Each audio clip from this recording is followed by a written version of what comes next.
Hi everyone. So my name is Zakir and I'll be your chair for today's Large System Working Group sessions. Welcome to the Large System Working Group stream and to the second session. Welcome. So for today's session, this session we have Rob Scott. He's a principal architect for mainframe system tools at Rocket Software. If you have any questions throughout, please enter it into the chat.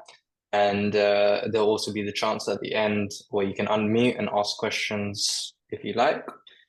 Also, please provide feedback if you can. You just go to the BYOA, so build your own agenda, click the session, there's a link, and that way we can improve our sessions for you.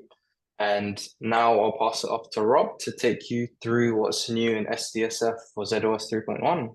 So the stage is yours, Rob. Okay, thank you very much. Okay, so this is a presentation I gave, I think at GSE in November last year, and I'm repeating it here just in case anyone missed it. And we didn't actually have the opportunity to go to share this year, so I think this is of interest.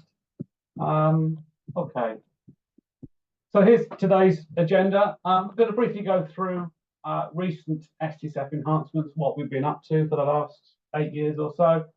And then we're going to introduce a new concept that we have in the product called SDSF features, and then go through two of the main new features that we've brought in using that capability. One's called the SDSF event log. That we also have a module fetch monitoring feature now in the product. We'll then go through some major enhancements we have to RACF displays, memory browsing.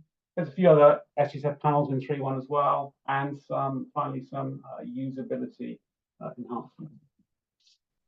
Okay, so Rocket have been looking after SDSF since about late 2015, and when we took over the responsibility for development support, SDSF had approximately about 35 panels and displays within the product, things you could do, looking at output and your tasks and things like that.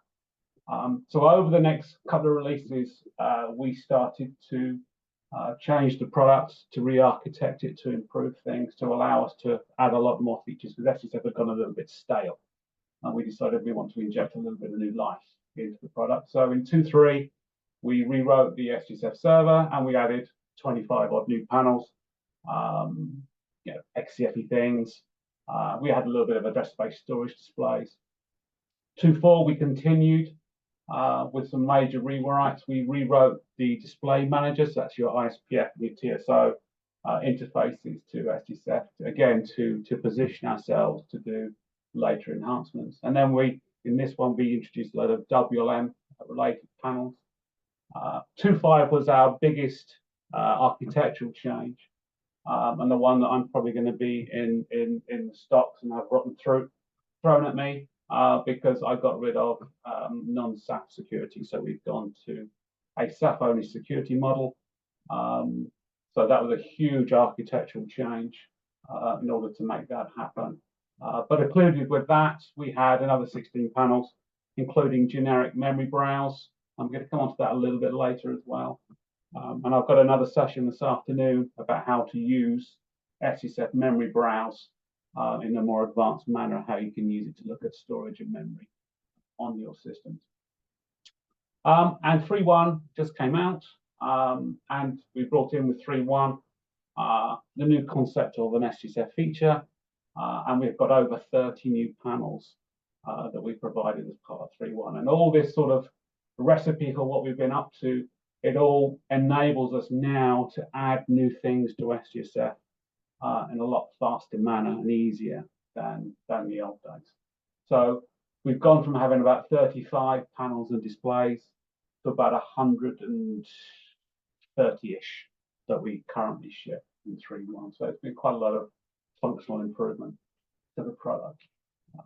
So SDSF features. So what is a feature? This is an optional component of SDSF that can be configured. And the reason we've done this is there's a couple of major things that we've done in 3.1 that we feel that some customers might want not to activate by default, and other customers might want on all the time.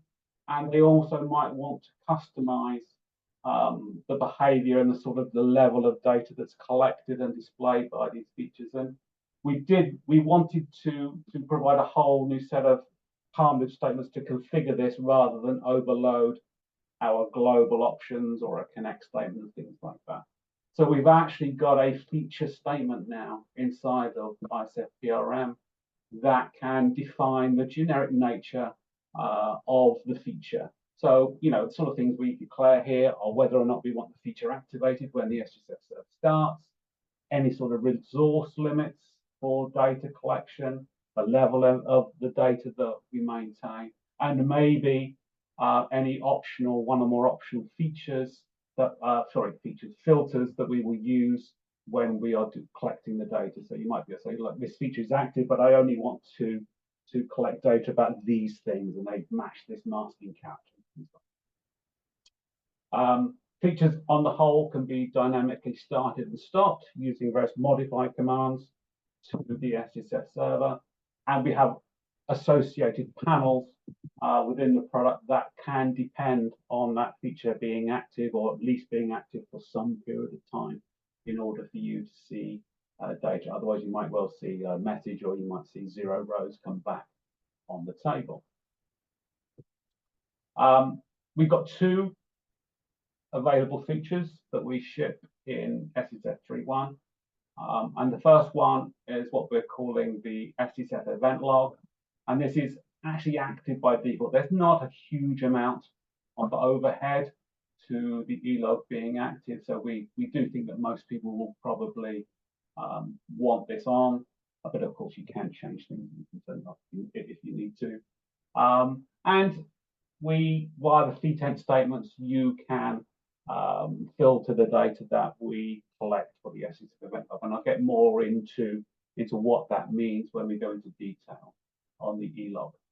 We also provide a module fetch monitor feature. So this is inspired by and replaces an old Poughkeepsie tool that was given out on demand to various customers to enable them to monitor fetches for various load modules, which data set they came from, which jobs are loading them, in order for them to perhaps drill down onto usage of specific modules, or the time it takes to load each of those modules. And again, using the feat-end statements, you can filter on the dataset name, the module name, and the fetch causing job name in order to drill down to specific things, or to allow a more wide ranging gathering of data. This is what a combination of a feature and a feat-end statements will look like in your ISF PRM. You can see here we've got a feature statement declaring the e-log. We give it a name. Start equals yes means we are going to automatically start the feature at server startup, and we're putting a limit there on the records that we maintain within a circular buffer in private storage in the SDSF alt address space. So that you can change that value, and it means you'll get more rows back on the table if you've been active for a long time. Underneath that, you'll see a sequence of feat-end statements where we're sort of saying, okay, these things, are we going to enable capturing of this data? I've got a category there, a bad name, and I want to say, no, we don't want that, but I want to perhaps override that with various other named events for the e-log feature. You can see there you can use asterisks and percent signs as masking within the various. Okay, so I'll go on to the first feature now, and I quite like this one. This is the SDSF event log, sort of inspired by your PC Windows event log. So it enables you to see important things that are going on in the system that you may or may not be able to see on the upper log display. Things might be happening behind the scenes, under the water, that you don't know about, but the system is noticing that these things are happening and is broadcasting them somehow. Okay, so what we've done here, we're trying to pick up these important events and log that they have occurred, and allow the systems programmer to use that to drill down to more information. So it's active by default when we start the server, and we have various data sources for the entries in the event log. So we are listening on a variety of ENF signals. We are intercepting SMF records for certain record types and subtypes. We do supply an IEF U86 exit, dynamic exit, that we install on your behalf. And that must be active in order for us to pick up events that happen from SMF records. We also listen on a couple of other dynamic exits as well. I'll explain more about that a little bit later for some of the data that we pick up. And we also internally, we can queue things from SDSF itself into the event log. And we, if anything sort of important happens as far as SDSF is concerned, maybe you refresh our palms or something like that, we can actually add that dynamically to the event log.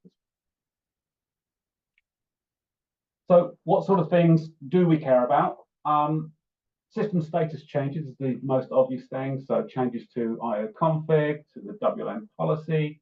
And the actual inspiration for this entire feature was actually based around boost activity, system recovery boost.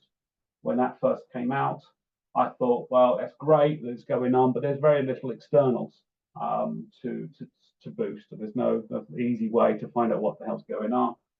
So wouldn't it be great if the system programmer could know when boost is occurring easily? So this is how it started. We sat on the ENF that boosters that issues, and then it sort of expanded from there. We also pick up set operator commands as well. So if the operator is changing various components within the operating system, we'll pick that up. RSM, when he's detecting and shortages and any subsequent relief, we'll pick up those signals as well, and we'll put those onto the event. We also track dynamic updates to system resources, either done via operator commands or done via programming interfaces. So we'll pick up changes to the APF list, we'll pick up changes to the link list, and LPA as well. We will list out any abnormal ends to jobs. Okay, so if your job abnormally terminates, that means an event. That does not mean a return code 8. We will add that to the event log as well, and that's why we need, a IEF U86 to pick up the SMF record types that indicate those things that happen. We also intercept any SVC dump creation as well. And we actually need a dynamic exit for that to pick up all the dump information, the dataset name, the symptom string, and things like that. So we can add all that to the event log. So I've gone light mode 3270 screen here because it's much better.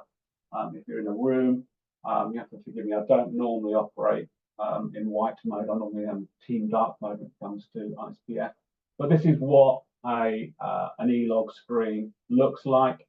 So over on the left-hand side here, we've got the name of the event. So we've given all the events a name, and it was hopefully meaningful, separated by underscores. And that each event also has a associated category as well. So there's a namespace of category dot event. So you can filter on the category, you can filter on the event. And depending on the data that comes through, we will dynamically build a description of the event based on the raw data. And then we will put that description here in the event log. So at the top line here, you'll see there's a set command that's gone in. So the operator's done a set DAE command.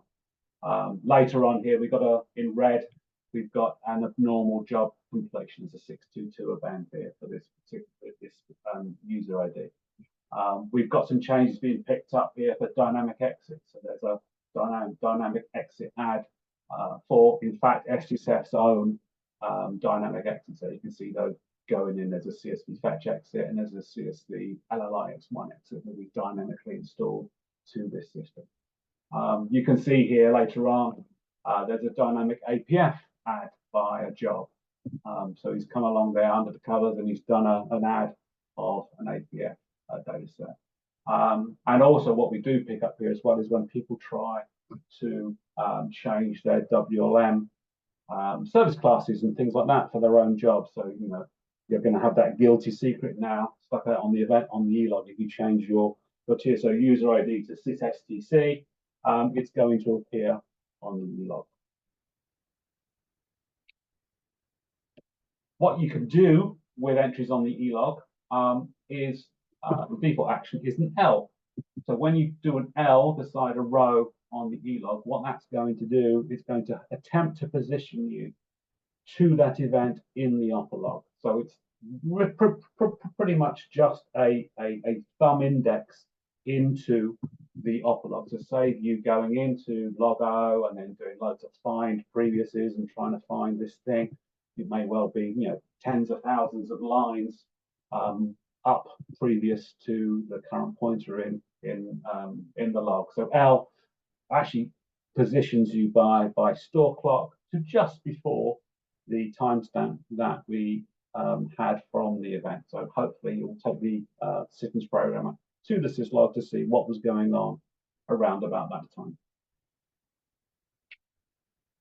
Here's an example here. So guys typed an L beside that job event, and you can see here we've been taken to the upper log display here, and you can see that we have that entry on the upper log. Sometimes you will see events on e-log that don't necessarily have a related MVS message on the syslog, but you can see, you know, what was going on at the time. Sometimes it's quite interesting to know that under the covers this event was occurring.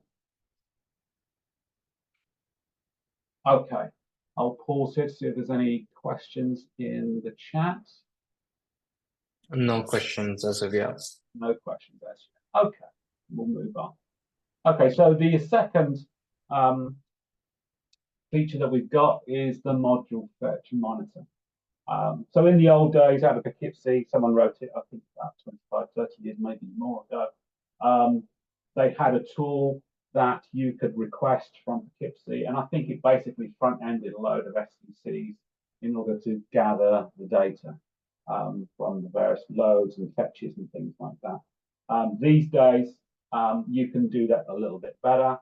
There's a CSV fetch exit provided by Content Supervision now, and we also hang off the back of an LLA exit as well. So we don't have to do any nasty things like front-ending SVCs to get the information that we require.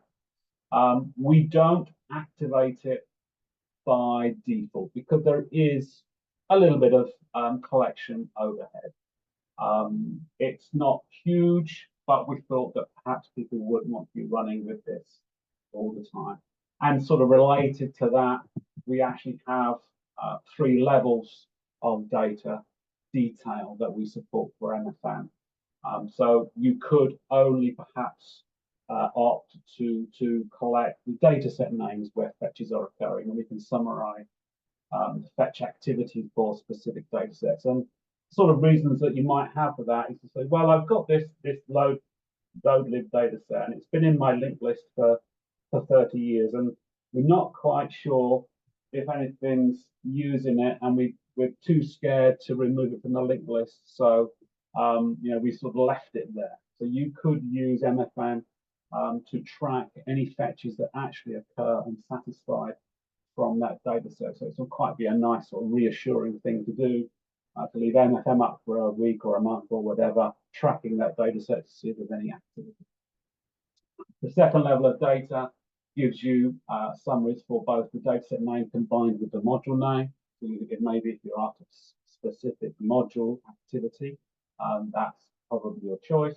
And the third level of detail where you're actually sort of tracking down which jobs cause the fetch for datasets and modules. And so there's a whole suite of more information that would keep for that. And that's actually quite handy sometimes, especially because it interacts with other SDSF panels like DA. So you're looking at a job on DA, and you can say, I want to see that fetch activity for this job, and you can do an action character beside the job name, and it'll take you into a display that shows you the fetch activity for that job. So here's what the MFD panel looks like, the module fetch by dataset name.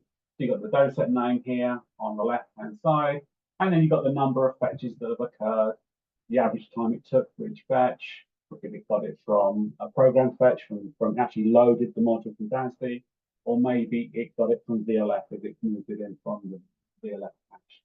And then we got stats about the last time, the first time it happened, and things like that. So it's a nice little panel there that summarizes your fetch activity by dataset. If we expand a little bit more to include the modules, so this is like level 2. We've got the module name now appearing on the left-hand side, number of fetches for each modules, and the type of fetches, whether it comes again, the program fetch from DASD or from VLF, the size of the module, the data set it came from, and attributes about that module as well over the right-hand side, including if it's APF authorized, it's A mode, it's R mode. Okay. Moving on, we now have gone to the highest level of data that we support, where we're actually looking at which jobs cause the fetch. So we're actually now maintaining this list of fetch activity, job name, dataset name, and module name. Same sort of data though, the number of fetches and the response time to the duration, for the load and fetch of the data. As I said earlier, it does interact with other SDSF screens. So there's an FJ action now you can do in DA. Typing FJ beside the job name will then take you directly to the MFJ screen. And you can see here that we're now looking at all of the modules that have been fetched for that job. You can activate the MFM feature, run it for a little while, then stop it, and then the commands will still work against that last sample. So we maintain the module fetch data inside the SDSF aux address space and private storage in 64-bit. So you can actually run your investigation for 5-10 minutes or maybe more, then stop it, and then spend hours if you want looking at the results going through it. So you don't have to have it active the whole time. Okay. Before I go on to RACF stuff, pause again, see if there's any questions. Still no questions. No questions. I think you're doing an amazing job explaining it. I like these questions. Don't be shy. Okay, so RACF panels. So I've been at Rocket for about 20 odd years now, but before that I was a systems programmer for 15 or maybe more years. And part of the problems I remember from those days when I was installing and configuring software is, the most obvious thing that I would get wrong is I'd miss something out on the security definition. And I think even speaking to Mark Nelson, I sort of said, right, your RACF displays in ISPF for the standard RACF are awful. And I think, he realizes that. The TSO commands themselves, they're not particularly forgiving either. So it's a little bit, I remember as a systems programmer, it's a little bit tricky trying to debug some of the security config issues that you might have be experiencing while installing a bit of software.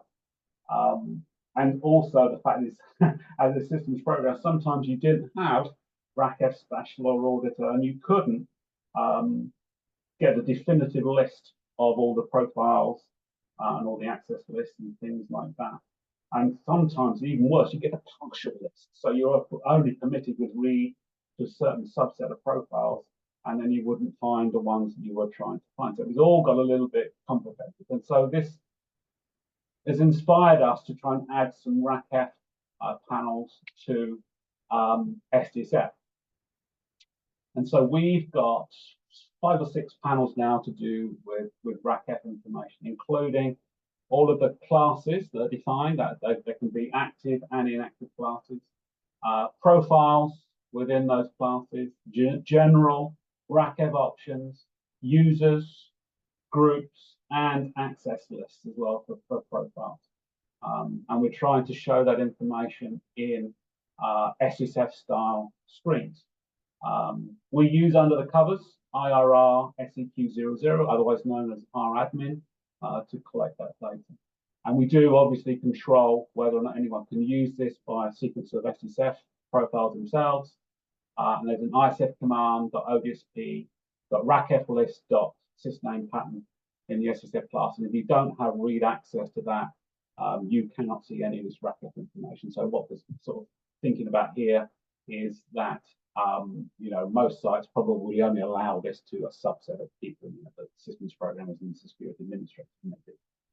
If you try and take a row action off any of these panels, we do another check, isf.racf.class. And we'll pick up the class name from the row to make sure you're allowed to access as well. We only currently support RACF for this. The clue might be in the fact that it's called RACF panels. However, if other ESM products at some later date fully support RAdmin,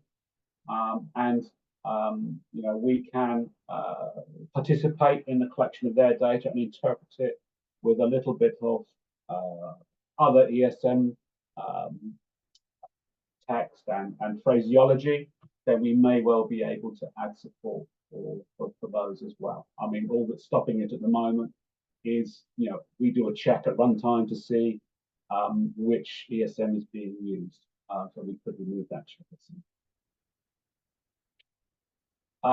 First panel here is the RACF classes, the RAC panel. So it displays the RACF classes and all their attributes. And you can, by default, it'll just show you the active ones. But you can show all, or you can show the inactive classes as well. And you get some nice things in here. You get the length, the maximum length of the profile name, the default term code, whether or not it's rack listed or allowed to be rack listed or not. Sometimes deposit values are quite interesting. Class-defined UAC, all that sort of stuff. So it's a nice little table to show you the RACF classes, and it's also used as a jumping point for other SDSF RACF panels as well.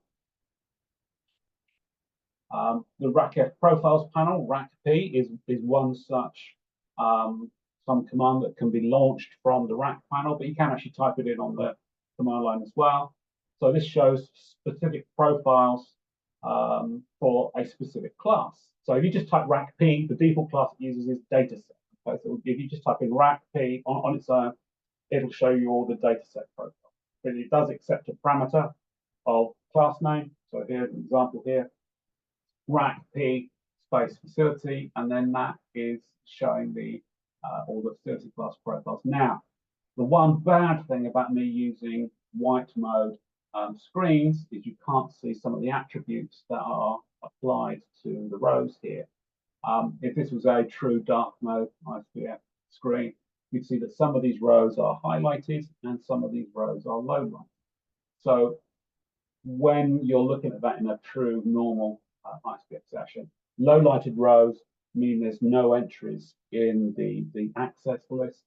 Highlighted rows mean that there are entries in the access list. So therefore you can tell from the profile, just on this screen, if there's anyone in the access list at all. Which is quite handy. This is going back to the fact that you can launch the RACP command from the panel. The RAC panel showing the classes, and our default action these days for an SDSF action that invokes another SDSF panel is L. So L typically against a row will say, right, take the fixed field, name, and do something that's going to cause another SDSF panel to be shown. So you type an L here beside the account num, and then that's going to take you through to the RACP panel, showing you all the account num profiles that you have to pass. Okay, once you're there, showing a profile, you can type L again on the rack P panel, and that's going to take you to a display of the access list. So if I just hit enter here. Okay, so this is the sort of output you get from the access list. There's a couple of interesting things here. First one, the title line. You'll see that we've got the class name, and then we've got the profile. As much as we can fit into the title lines of the VPX server thing that's coming here, gets the class profile. And then we have the ID list. We don't know at this point, because RACF doesn't tell us if this is a user or a group. We're just echoing out the 8-character data that we got back from RACF. But we'll show you the access level, any conditional access as well. We do have a special value that we use called --UAC --, which is unsurprisingly the UAC or universal access for that profile. So even on going back to the rack P panel, even on those profiles that are low lighted, you can still type L beside those. You'll be presented with the rack access list panel with one row, and that will be the UAC. Okay. I will say at this point, this is all just display only. Okay, so there's no attempt by SDSF to do any sort of administration. You can't change things.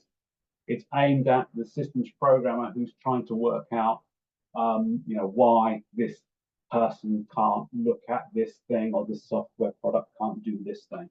It's all about investigating the security, not an attempt to change it. If you do the rack U command to list all the users, the L command against the user, there's no access list for a user. So what we've done, we've reinterpreted the L action against user IDs to show the list of groups that they're connected to. So this guy here has done a rack U. He's got a list of all the profiles that come out, which is the TSO user IDs. He's doing an L beside there.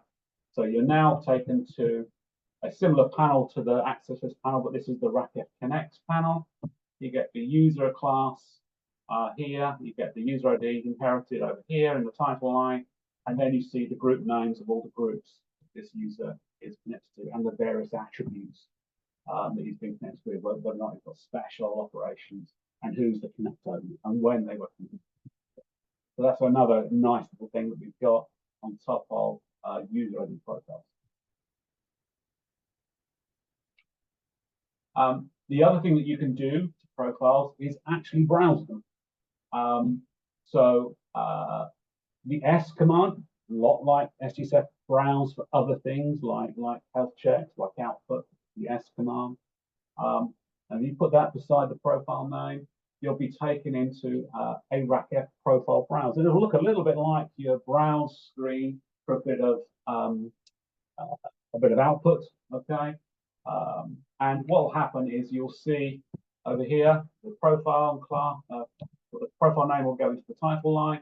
And then what we will do, we will list out some information about the profile you're browsing, the class, the profile, and each segment will come out as well.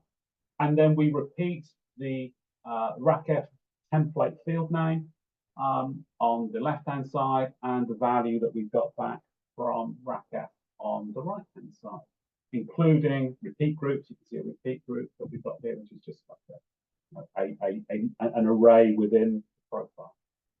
We haven't at the moment got a way of easily translating this cryptic 8-character template field name to something more descriptive. I am nagging the RACF guys to see if they can give me that. And if they do, then I can expand this panel to explain what some of these fields are. Some of them are, the older ones are more obvious, but there are some new ones that are a little bit abstract. So we would like to be able to explain those. Okay, moving on. So the RACF options. So this is very similar to setrox list. So you just type in RACO, and we will go through and list out various things that we got back from our admin about the RACF options.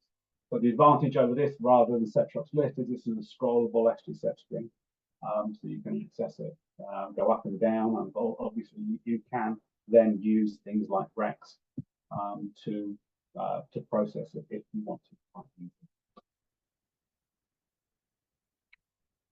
Okay, stop there and see if there's any other questions that have come through. I put a message on the chat asking for more questions. Still no questions. No questions still. Okay, wow. Can you hear me out there?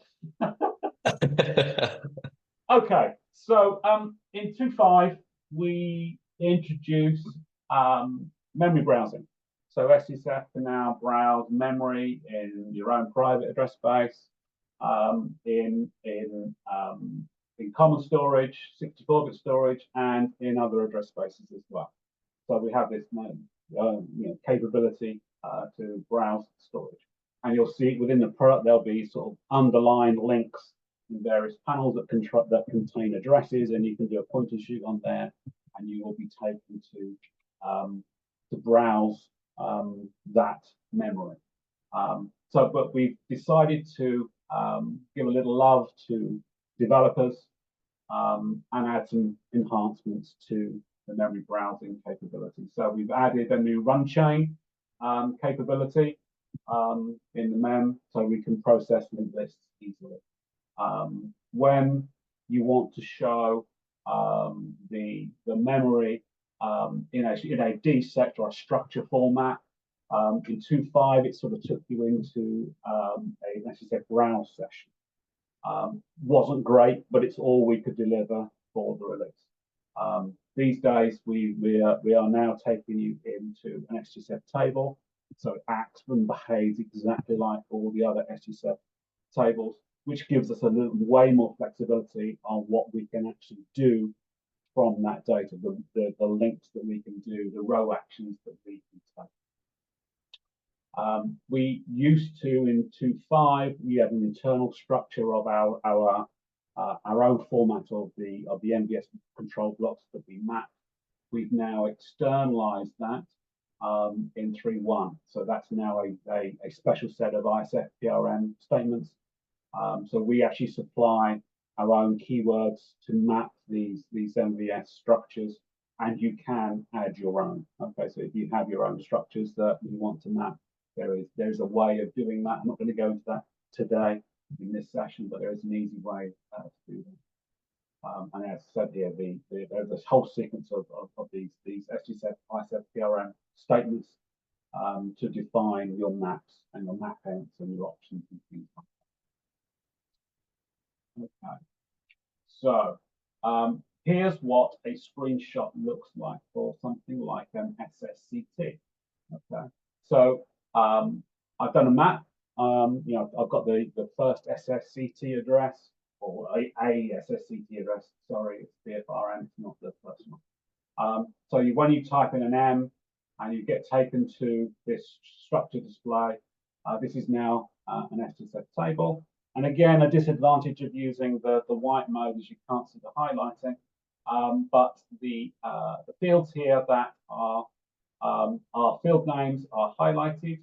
When you see a plus sign here, those are low lighted. And what we've done here, we notice things like flag bytes, and we will list under the flag byte the related bit mask names, and they will be low lighted, and we show them both in hex and in binary. And we also line them up so you can see which bits are on. So wherever possible, and we can map these things out, we will provide it to you on the structure display.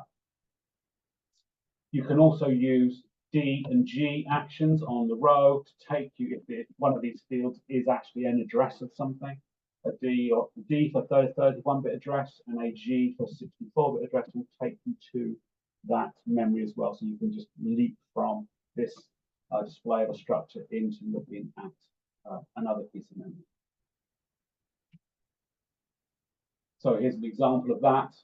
So I'm showing the SSCT SCTA field, which is the next pointer in the linked list of SSCTs. And the users here have done a D action, and that will take you directly to a raw memory browse of that next SSCT.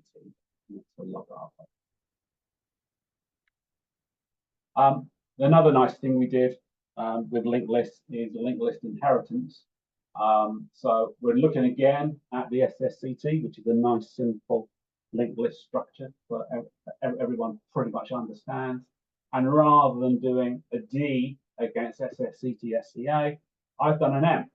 And what M is going to say is, yeah, I want to go to that address, but bring with me the underlying structure format of where I was.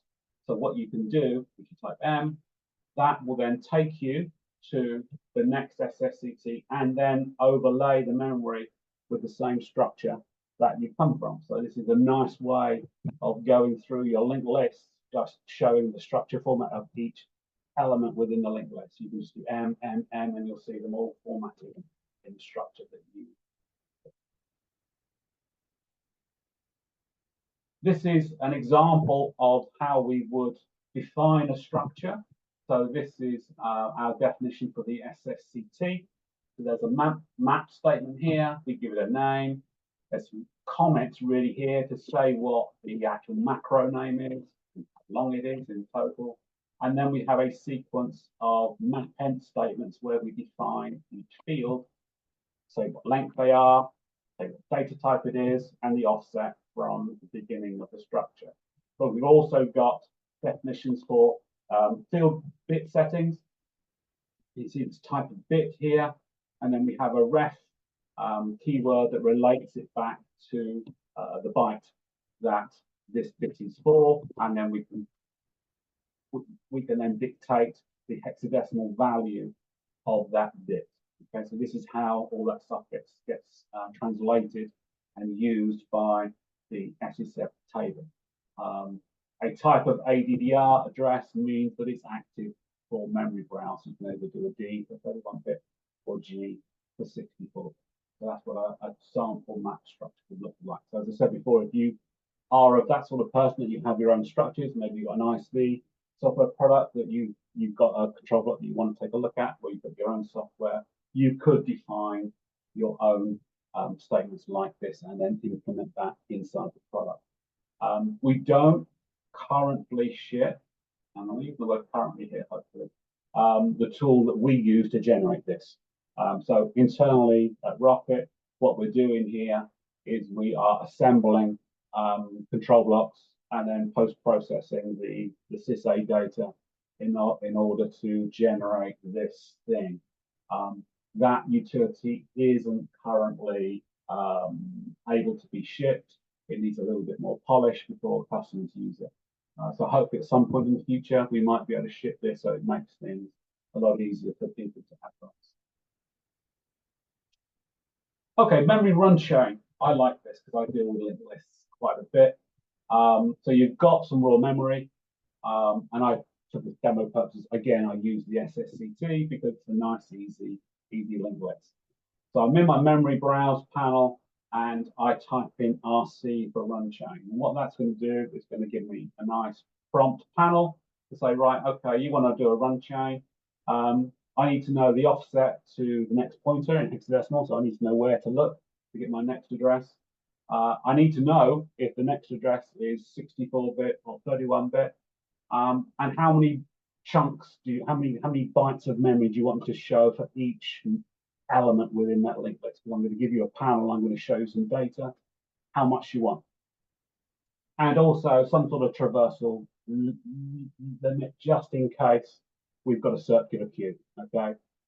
So, I don't want to keep, I don't want to show a million rows and then run out of storage. So you tell me how many elements I'm to go to before I stop. If we encounter a 0 or we get some sort of internal OC4, then we will stop on that as well.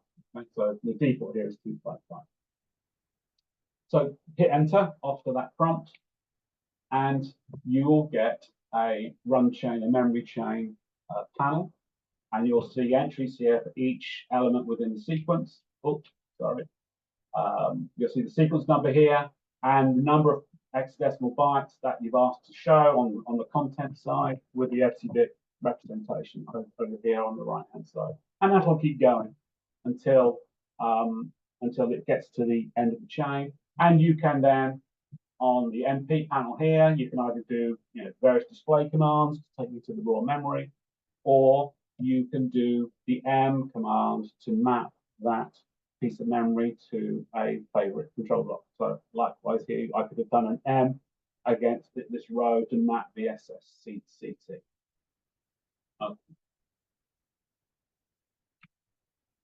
Okay, I'll stop here in case there's any more questions, but I'm sure there's going to be none.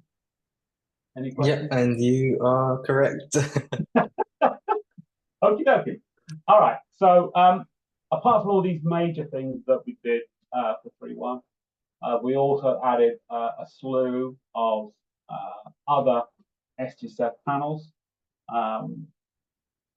So these are a summary of the sort of things that we added. Things about more XCF stuff. We've added some SMF displays, and we've got some things about units and disks. And I've had to squip through this quite quickly because we're running a little bit out of time.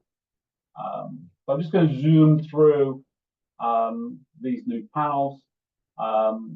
Coupling facilities, and then you can go from the coupling facility name to structures and connections within that coupling facility with various L commands. There's an LS and there's an LC action. Taking you through from here, you see from LS is showing all the structures within that coupling facility over here. There's a structure activity report now panel. We actually call RMF under the covers to get this information. We don't attempt to do this ourselves. And in order to get that information back, RMF Mon3 must be active. That's who we're calling to get this information. And there's another display I'm going to show later that relies on RMF Mon3 as well. Dashboard. So part of the problems we've had with SDSF as it expanded functionality, it's gone way beyond the original design of SDSF, where you had either one column or two columns of 12 or 20 commands that could be shown on the main panel. If you have the traditional SDSF main panel now, it's probably about 90 elements deep if you're a systems programmer. And I don't know how useful that is to most people who've used the product for a little while. So we have done a couple of things. We've got this thing that we call the dashboard, and it's not going to compete against the Megamon and Timon and other great products like that. It's got some systems programmery, bird's eye view information that we think might be quite handy. So it's got some CQE things, some spool usage. It's got some IPL sort of style information that we think is interesting. And the default view is what we call the dash info. So you could have this on your screen, and what you've got the config information at the top, and then what you don't see as you scroll down are top 5 consumers of various things like spool, common storage, real storage, things like that. And it looks like this underneath. But you can also flip the order. You could have the dashboard showing your top 5 consumers first, and then your config information at the bottom. You can see here what we're showing here is the top consumers of spool, real, ECSA, SQA, blah, blah, blah, blah. Okay? But you can also set that as your main menu. So if you're a systems programmer, you might want to do this. So you can type in set main dash, and then next time you come into SDSF, the dashboard is going to be your primary option menu in SDSF. If you want to go back, you can do set main table, and that will go back to the scrollable list of SDSF commands. There we go. Set command complete, and bingo, now that is our primary menu inside of SDSF. I use it sometimes when I log onto my systems because I'm the prime consumer of all the spool on my test system. So it's quite handy sometimes to go in there, and the first thing you get presented with the fact that I'm chewing up 50% of available spool.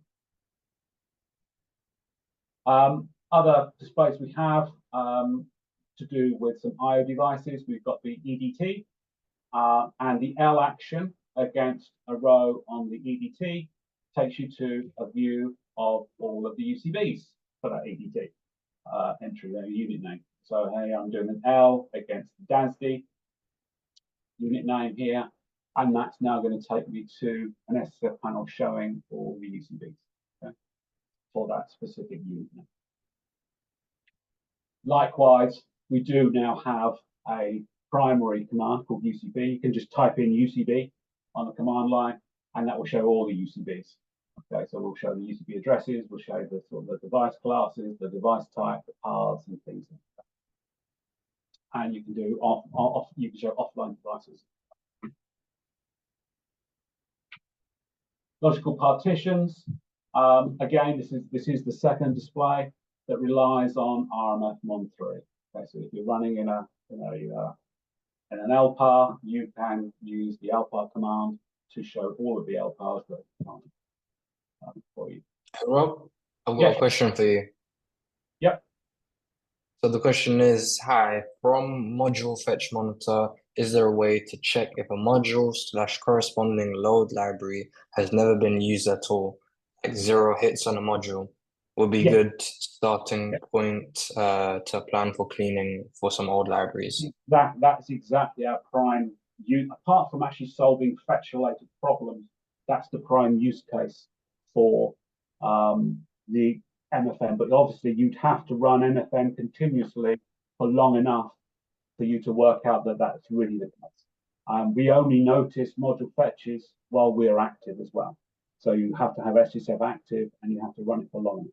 But yes, exactly right. No, you know, if that data set or module doesn't appear, then it hasn't been fetched.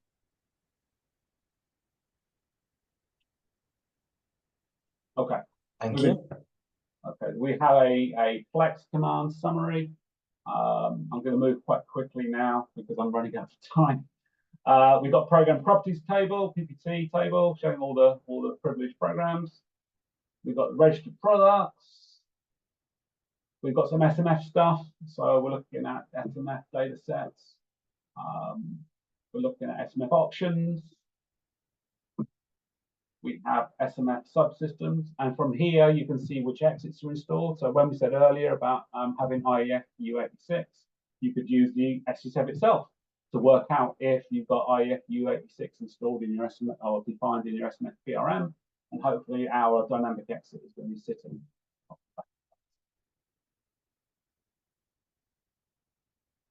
XDF application servers of interest to people who write cross-system signaling stuff. We actually use this to do all our cross-system data gathering and requests. So you see SDSF listing inside of it. And the signaling part, yeah, we'll move on from that. Okay, so this is what I wanted to get to just before the end of the pitch. Some usability enhancements. We spent a long time writing all these features and panels and everything else, and then we spent about 3 or 4 days working on what we called extended field highlighting. And then we sent our candidate driver off to IBM system test. And we sat there apprehensively waiting for their feedback about all the brand new things that we've done. And the things that they came back and said is, we really like the way that you colorize the return codes on H and ST. So this is proved popular, but it really wasn't the hardest engineering in the world. So we've got fields on numerous panels now that we can show extended highlighting for the cell. So we can change the color depending on its value. So typical things are ranges, percentage ranges, maybe for CPU percent or space usage on an SMS storage group or something like that. But also, as I said earlier, non-zero return codes on things like ST and H. Number of extents for a data set in the linked list, for example. When we get more than one, you might want to be warned about something. So what does that look like? And I've actually shown you here in true good ISPF black mode, dark mode. So you can see here on this side the max RC for these various jobs on the ST display. So we would put things out in red if there's something like a system fail or an event. Condition code zeros, nice and blue. Other condition codes not seen here, that will be yellow. So condition code 4 will be in yellow. JCL errors will come out in yellow. So what we found is that it's really, really great. If you've got a sequence of jobs, you've got 30 jobs and one of them goes over with a return code date, it's so obvious to know exactly what that job is. In the old days, an 8 in low intensity blue could look very similar to a 0. So we do understand that that's actually confident. On the right-hand side, you'll see examples here of us doing it with percentage values. So we've got the use percent on storage groups. We also use this to highlight some of our advanced browsing capability. So we can spot certain things in things like the ulog or the health check display. So we can actually bring your attention to errors and things of exception nature for these browsers as well. So yeah, the ulog is showing some yellow rows where we've got an error. And health check now is showing yellow for a medium severity exception. Notable new columns around other displays. So we've got support for the dedicated memory. We've got some address space stuff that's interesting. We're showing the ACEE for each TCB in the job task display as well. We've got some more control blocks on address space diagnosis. We've got some new action characters. So the L action, as I said earlier, L in SDSF terms is go to another SDSF panel, please. So if you're in one of the WLN class panels like service class or workflow or report class, you can now issue an L character against the WLN class name. And that one under the covers will then invoke SDSF and apply that class name as a filter. So it's quite a nice way of easily showing all jobs within a certain service class and something like that. We've added some support here for the module fetch to various screens. And as I've mentioned before, we've got the run chain, a link list in memory. Okay, that's the end. There are other SDSF presentations on IBM Education GitHub. You can go there and listen to me blabble on a bit in the past, or actually just download the slides. So I encourage you to go there. Perfect. Thanks. Oh, sorry, go for it. Yeah, no, I'm done. I'm done. Okay, perfect. Thanks, Rob, for taking us through what's in SDSF for zOS 3.1. A really, really great session. And for all the attendees, if you do have any questions, please feel free to ask. I'll unmute you right now so you can ask the questions you like if you have any. So I'll give it a couple of seconds if you guys want to unmute.